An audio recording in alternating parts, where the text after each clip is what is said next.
पुढच्या घडामोडींकडे आता वळणार आहोत। तळघरात तब्बल 290 खोल्या बांधून अनैतिक व्यवसाय करणाऱ्या ठाण्यातील सत्यम लॉज प्रकरणी आता पोलिसांच्या भूमिकेवर संशय व्यक्त केला जातोय।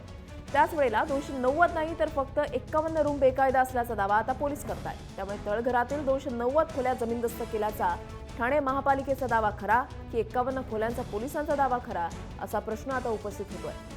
बेकायदा बांधकामांविरोधात ठाणे महापालिकेच्या धडक कारवाईमध्ये उपवन परिसरामध्ये असलेल्या सत्यम लॉजच्या तळघरात 290 बेकायदा खोल्या आढळल्यानं राज्यात अगोदरच खळबळ उडालेली आहे। एवढ्या खोल्या बांधल्या तेव्हा महापालिका काय करत होती? शिवाय या खोल्यांमधून अनैतिक व्यवसाय चालत असताना पोलीस का मूग गिळून गप्प होते असे सवाल आता उपस्थित होत आहेत।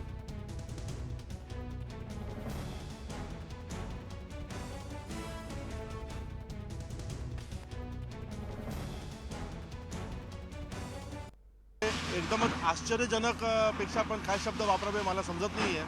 पण धक्कादायक देणारा बाबी इथे उघडीस आलेला आहे की एवढं मोठं अनधिकृत स्ट्रक्चरमध्ये सर्व अनधिकृत प्रकारच्या कार्यवाही इथे सुरू होता आणि समोरून रस्त्यावरून बघितल्यानंतर एक छोटा स्ट्रक्चर ते दिसत होता आणि लक्षात पण येत होता की मागे एवढं मोठं स्ट्रक्चर असू शकतात। साधारणपणे 200-250च्या वर असल्याने रूमचा एक स्ट्रक्चर एक साधा स्ट्रक्चर आहे जिथे अशा प्रकारच्या अवैध धंदे सुरू होतात।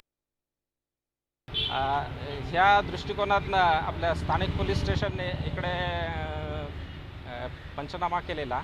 त्या पंचनामामध्ये एकूण 51 रूम आढळल्या आणि त्यामध्ये 2 हॉल इन्क्लूड अशा एकूण 51 रूम आहेत।